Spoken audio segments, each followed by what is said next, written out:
So you want to get your real estate license in the state of Florida. Well, let me walk you through how exactly to get that. On this screen right here, you're going to go to the Department of Business and Professional Regulation. Here is your main page that you're going to start out at, and you're going to say, hey, I want to apply for a license. And this is the button that you're going to click to apply for your real estate license. Now it's going to ask you what type of license that you want to apply for, and you are looking to get your real estate license. So this is your selection right here, Real Estate Commission.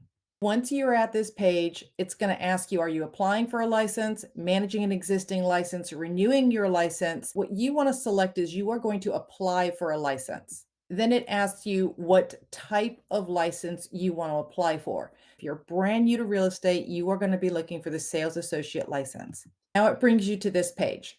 Tells you here what you need to have. First of all, you've got to be at least 18 years of age or older. You must have a social security number, a high school diploma or its equivalent. You will need to take and pass a state of Florida real estate course. It's 63 hours, 60 which is classroom instruction and 3 which is for the exam. You will also need to get your fingerprints done. Now, my recommendation to you is that you get your fingerprints done first. And why are we at this page if we want to get our fingerprints done first? Well, you need to know where to get your fingerprints done at. It says fingerprints, and it wants you to go to a live scan provider and get your fingerprints done. So let's visit the live scan provider page, and this is their page, and you ask, who does the fingerprints? If you scroll to the bottom of this page, it says list of registered live scan providers. And then you can click on the service providers or vendors. You'll need to go through the 69 pages and find out where a provider is that's close. Some of them have websites that you can go to so that you can figure out how to get your fingerprints done. You will contact one of these vendors, schedule a time to get your fingerprints done, and they will do it electronically. And you are going to need a code for your fingerprints. Because remember, we saw that there are a lot of different types of licenses you can get in the state of Florida. They need to be able to know what type of background check that they are going to run for you. The fingerprint provider is going to ask you for this ORI code. See, it's ORI. It is right here. It's Real Estate Sales and Brokers. It's FL9200107. That's the code that you're going to need to give the fingerprint facility so they know exactly what type of tests that they're going to run for you. Now let's go back to the application. You've got your fingerprints done, and now after you've done your fingerprints, then I recommend you come back here and you're going to create an account with the DBPR. And when you create your account, you're going to apply online using their services. Now, you can print it and send it in, but then it could get lost in the mail. Then somebody else has to enter that information for you. So I recommend that you just go ahead and apply online.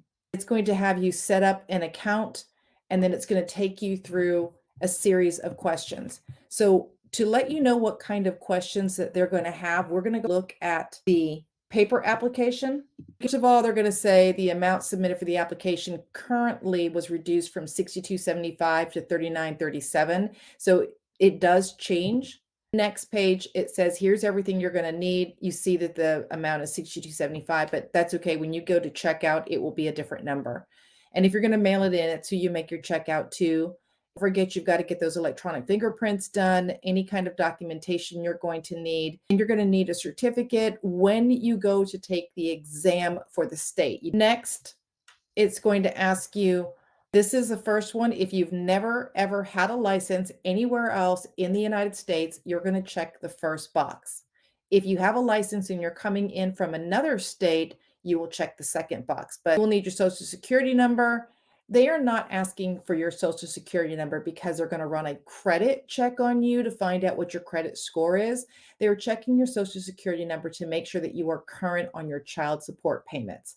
You're going to need your full legal name, date of birth, and your gender, where you receive your mail. And if you move around a lot, you put your parents' address on there, put another address where you're going to be getting your mail, because you have an obligation to notify them of where you are going to receive your mail. So should they need to contact you, they know how to get a hold of you.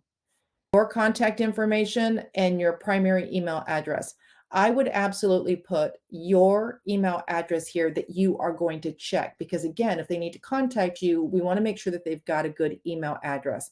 I do not recommend putting the name of your brokerage's email address that they give you because if you leave them, then you don't have any way to get your notification. So put your personal email address that you are going to check frequently. Residence address, if it's different from your mailing address, any additional contact information that you would like to put there, any type of licenses that you have. So it says if you currently hold or have previously held a business or professional license in Florida, put it here. It doesn't say when. So this could be you're thinking to yourself, well, I had that 50 years ago. Well, then you need to put it down, even if you let it go, because it says currently held or previously held. Any prior names. So if you are William and you go by Billy, you're going to put that in there as well. If you are female and you've been married or divorced, or you just decided you didn't like your name and you wanted a new name, any name changes that you've ever had will go here. Then it's going to ask you, do you have a high school diploma or its equivalent? It is not going to ask you to mail in or send in your college or your high school diploma or any transcripts in there. It is on the honor system that you do have a high school diploma or its equivalent. I ask you if you hold a real estate degree. That's because if you have a real estate degree from an accredited institution, you may not be required to sit for the class exam. You will still have to submit for the state exam. If you're an attorney, you would put this information here. If there's any special accommodations for testing, you need to let them know. And then it starts going through your background questions. So this has to do with criminal. If you've ever had filed or pleaded guilty, withheld adjudication, pleaded no contest, or under investigation for certain types of crimes, and it will list them all here. Doesn't matter if it's in the state of Florida or anywhere else, you are going to need to report it. I would recommend that you submit as much documentation with that as possible because your application is going to get flagged and put over to the side, and someone's going to take a look at that. And if they don't have enough information to go ahead and give you a go, then they're going to invite you to come in and sit before them and explain what happened and are you somebody that they want to give a real estate license to. So try to have as much documentation in there as you can so that the person who's treating this is able to make a decision at that point. Maybe they won't be able to make one no matter what kind of information you provide, but try to be as thorough as you possibly can. And then it's got here the offenses and explanations, and you are able to submit supporting documents, especially if you do it online, you can attach files. And you're going to affirm that everything you've said is true and accurate. So this is on the paper form. It's helping spell out and giving information on if you've got questions regarding the application on there. Now, once you finish with this application online, it will go ahead and ask for payment and you can pay with a credit card. Now, once you've completed your fingerprints and then you've gone online and you've completed the application, they're going to marry those two together and it's going to start a background check. Sometimes I've heard people say that it's come back as quickly as a week. And then other people, I've heard that it's taken 2 months for them to finish the background check.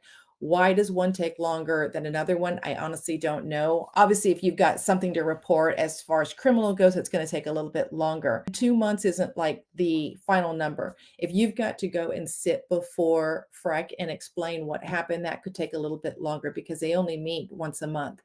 Once you get those two done, I would recommend at that point, go ahead and take your real estate class. While all this stuff is being done, go ahead and take your real estate class.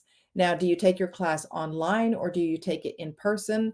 That is a personal preference, and I have a video for that later on what is the benefits and the cons of taking it online or in person. You go ahead and take your real estate class, and you are going to need to pass the real estate class. Once you pass the real estate class, you will then be eligible to sit for the state exam. Now, you can't just say, I passed my class, I'm going to run down to the testing facility and I'm going to take my exam.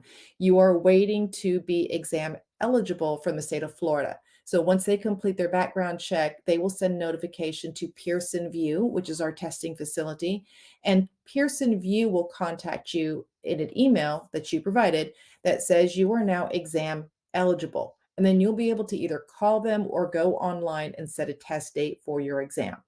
Now, when you set your test date, you will need to bring in proof of ID of who you are. You will also need to bring in your passing certificate from the class that you took your exam with, and it will have the information that's required. They will take a look at that and say, yep, you are exam eligible. What happens if you don't pass the exam? You take it again. How many times you can take it? As many as you want to pay for or can pay for in your testing period. And there's no correlation between how many times you have to take the exam and whether you're successful in the business. I know plenty of people that have taken the exam once and are doing very well, but I've also known people who've taken it once and got out of the business because they couldn't make it work. And the opposite is true. I've known people who've taken it 10 times, really difficult for them, and they have amazing careers, and then 10 times and they don't do anything. So there is no correlation between the exam and your success. And you can take it as quickly as you want, or you could draw it out. I recommend you take it as fast as possible. As soon as you finish the class, hopefully you've already got your exam eligibility, and then it's walk out of the class that you've taken, and then make sure like within a day or two, you were taking it at the testing facility, because you're not going to learn more as more time passes. I've found that people who wait to take the exam, they say they're going to study, never get around to it, and then they feel more and more pressure that they're not going to pass and that they need to study more, but they can't find the time. So my advice to you is, please, as soon as you pass the class, take your test as quickly as possible. If in the event that you do not pass, sign up and take it as quickly as possible. Again, go back and study those areas that you missed, and then get right back in there, because it's going to be the fastest way and the best way that you're going to pass it. And I'll have another video on preparing for the exam and best practices for passing the class and the state exam. Now, once you've passed the exam and you've got your certificate that says, hey, you're now able to practice real estate, you cannot yet practice real estate. You actually need to go and pick a broker. And there's a whole other video that I will have on how to select a broker. Now, once you select a broker, you still cannot go to work until the broker puts you into the DBPR and has you activated in the system. Now, remember, I told you created an account there. So you'll be able to go online and find out if your license has been placed with that brokerage. And once it says that your license has been placed with that brokerage and it says active, then and only then can you go to work. I hope that this was beneficial to you. If it was, please like it. And if you know somebody who's getting a real estate license or interested in getting a real estate license, please share with them.